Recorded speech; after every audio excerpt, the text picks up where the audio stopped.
Hello everyone and welcome to Sinful Gaming. I hope you're all doing well, I hope you're all staying safe, and most of all, I hope you're all fighting out war against the grey. Today's video we're going to talk start collecting Age of Sigmar Warcry, and today we're going to take a look at the Unmade. In this video we're going to go through, talk about all the miniatures inside the Unmade box set, one of the original box sets for Warhammer Age of Sigmar from the original set, and then we'll also take a look at some other units we can use to expand upon after this initial box set. Now, it should be said, the initial box set is a perfect 1000 renown, so you can start playing games with this box set right out from the get-go.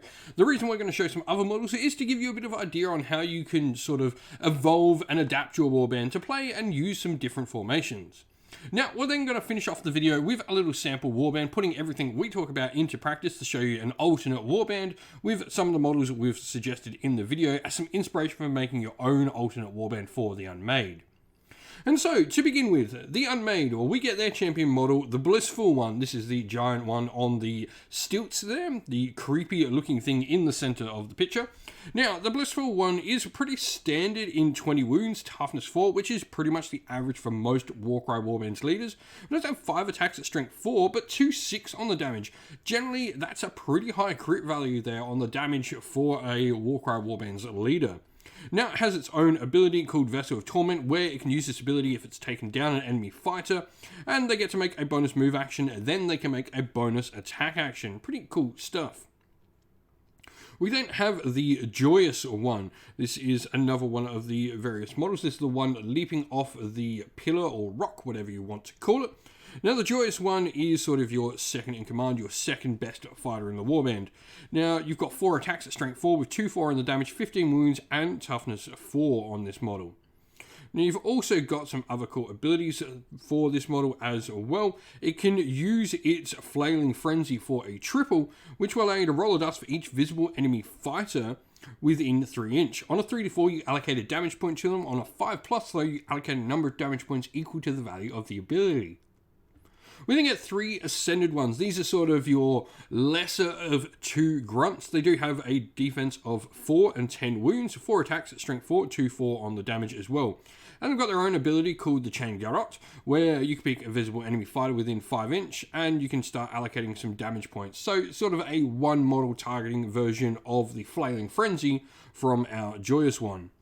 Lastly, in the warband, we have the Awakened ones. These are effectively your red shirts for the warband. They're to die so the rest of your warband can go do their jobs. They come in 2 different varieties. You can take them either with Brutal Polearms for 2 attacks at strength 3, 1/4 on the damage, or you take them with the Flails. This gives them 2 different attack profiles they can use.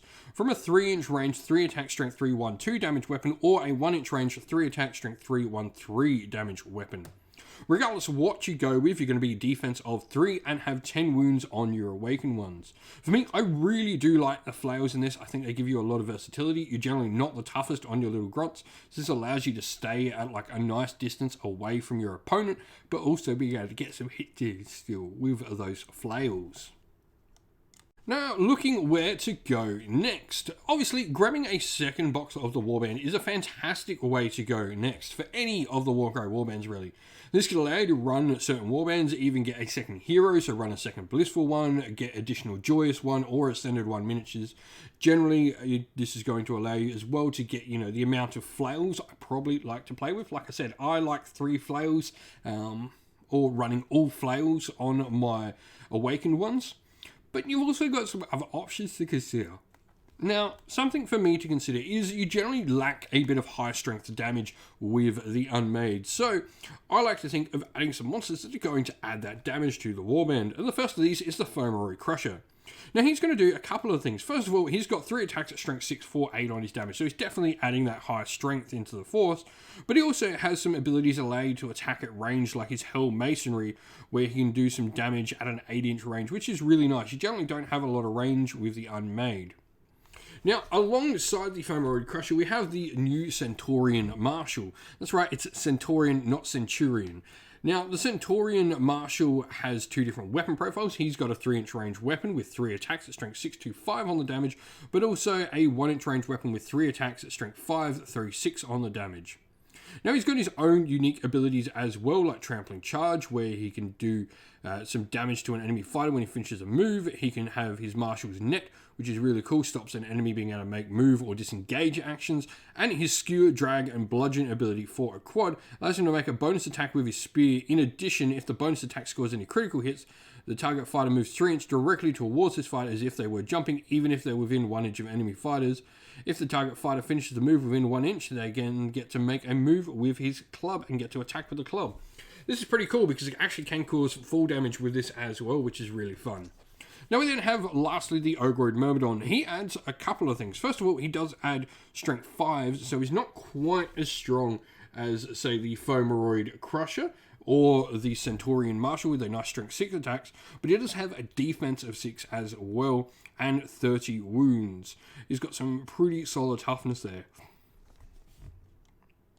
And so this is the sample warband I'm going with for the Unmade. We've got our champion obviously going to be a blissful one. Now, the big change to this is we've gone for the Centaurian Marshal in this warband. I think for me, he's just a really great model to bring in. I love his ability to sort of play around with your opponent, being able to spear them off, a balcony and then pull them down to the ground.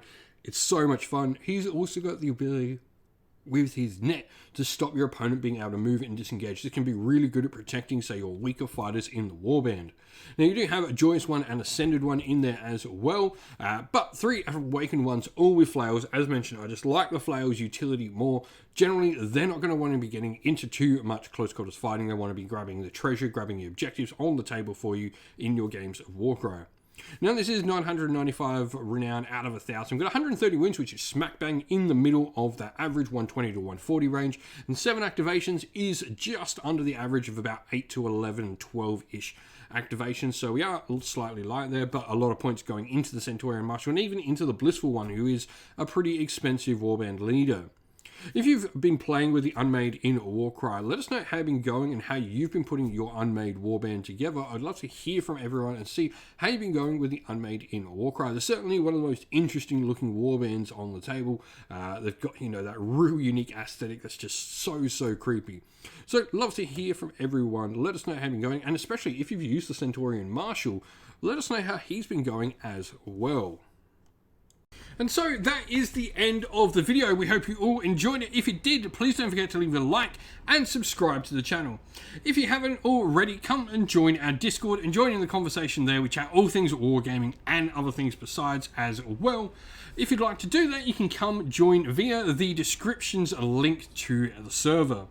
Now, also linked down in the video's description is the best ways to support the channel via Patreon or YouTube members, or indeed grabbing some merch from our merch stores on either Teespring or on Ko-fi. As a special thank you to everyone who does support the channel on Patreon and YouTube members, we'd like to give you all a shout out. So thank you to our Patreons, Christian Weir, Soren, Kenny Lyle, Alder and Shot First, Andrew Bowen, Nathan Fee, The Rising 8, Q Dynamic, Anthony B, JJ Austrian, Average Wargamer, Domir, Mark Harvey, James Cater, Bloobs, Benjamin Swallows, Red Martin, Aaron DeHaven, Kevin Bowman, and Iron Grinch. And a special thank you to our YouTube members, Green Roots Gaming, Ronya, Lock Lorick, The Johnny84, David Ellsworth, Wolfric Nick, Broken Chef, Ariana Edwards, Revenar, Pink Nico Fire, Robin Mankiller, Monty's Tabletop Terrain, John Castle, Davis Weir, and James South. Lastly, a special thank you to Lady Witchfox Art, who does all the amazing artwork for the channel as well. Couldn't do this without you. Thank you all to everyone for watching once again. Don't forget to like and subscribe and drop a comment down below. Stay safe, stay well, and most of all, keep fighting that war against the Grey. Ciao for now.